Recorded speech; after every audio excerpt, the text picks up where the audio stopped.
నెల్లూరు జిల్లా మర్రిపాడు మండలం డీసీపల్లి ఎస్సీ కాలనీలోని 2 గృహాలలో విజయవాడకు చెందిన స్పెషల్ బ్రాంచ్ ఏసీబీ అధికారులు దాడులు నిర్వహించారు. పూర్తి వివరాల మేరకు తిరుపతి జిల్లాకు చెందిన నల్లిపోగు తిరుమలేశు రేణిగుంట సబ్ రిజిస్టర్ ఆఫీసులో పనిచేస్తుండగా కొన్ని అభియోగాల వల్ల అతని ఇంటిపై ఏసీబీ సోదాలు నిర్వహించారు. ఈ సోదాలకు సంబంధించిన వాటిలో డీసీపల్లి గ్రామానికి సంబంధించిన బంధువుల ఇళ్లలో డాక్యుమెంట్లు ఉండడంతో కోర్టు ఆదేశానుసారం విజయవాడకు సంబంధించిన ఏసీబీ అధికారులు ఈ తెల్లవారుజాము నుండి డీసీపల్లి ఎస్సీ కాలనీకి చెందిన నల్లిపోగు శ్రీనివాసులు, నల్లిపోగు రమణయ్య ఇద్దరు ఇళ్లలో విస్తృతంగా తనిఖీలు నిర్వహించారు. తనిఖీల్లో భాగంగా ఎటువంటి ఆధారాలు లభించలేదని ఏసీబీ అధికారులు తెలిపారు.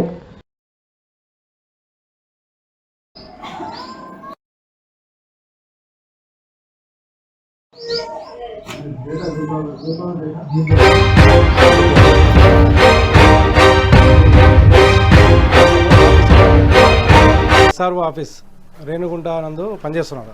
ఇతని పైన ఈ డిసప్రొపరేషన్స్ అంటే అక్రమ ఆస్తులు విషయంలో కేసు రిజిస్టర్ అయింది.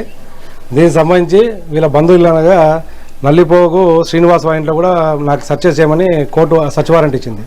ఈ విషయంలో వచ్చి మేము అతని ఇంట్లో సెర్చ్ చేశాము. సెర్చ్ చేసి పంచనామా నిమిత్తం మీడియా సమక్షంలో కొన్ని డాక్యుమెంట్స్ అవి తీసుకున్నాము. ఫర్దర్ ఇన్వెస్టిగేషన్లో ఏ విషయం అని తెలుస్తుంది చేసినాము. జస్ట్ అయిపోతుంది, ఇంకా 1 అవర్లో అయిపోతుంది. వచ్చే అధికారులు మేము హెడ్ మాస్టర్ ఒకైతే మీడియాటర్స్ వచ్చారు, school head master, school teacher, మళ్ళీ మా స్టాఫ్ ఏసీబీ విజయవాడ నుంచి వచ్చాము. పేరు ఎంవి రమణ ఇన్స్పెక్టర్ నా పేరు. మా స్టాఫ్ వచ్చి రమేష్, హరిబాబు. మా ఏసీబీ విజయవాడ నుంచి. నెక్స్ట్ 2 మీడియేటర్లు హెడ్ మాస్టర్స్కు ఇక్కడ ఇది బద్వేలు నుంచి.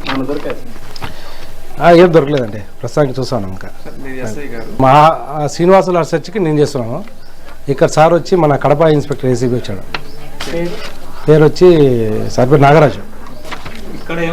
ఏం లేదండి, చూస్తున్నాం. ఇంకా ఇన్వెస్టిగేషన్ తెలుస్తుంది. ఇంకా డాక్యుమెంట్స్ ఇంకా వెరిఫై చేయాలా, చేయిందా తెలుస్తుంది. ఇచ్చిన సర్చ్ వారెంట్స్ 2 రోజులు ఉన్నాయి. సార్ ఒకటి నేను ఒకటి చేస్తున్నాము. Okay, thank you.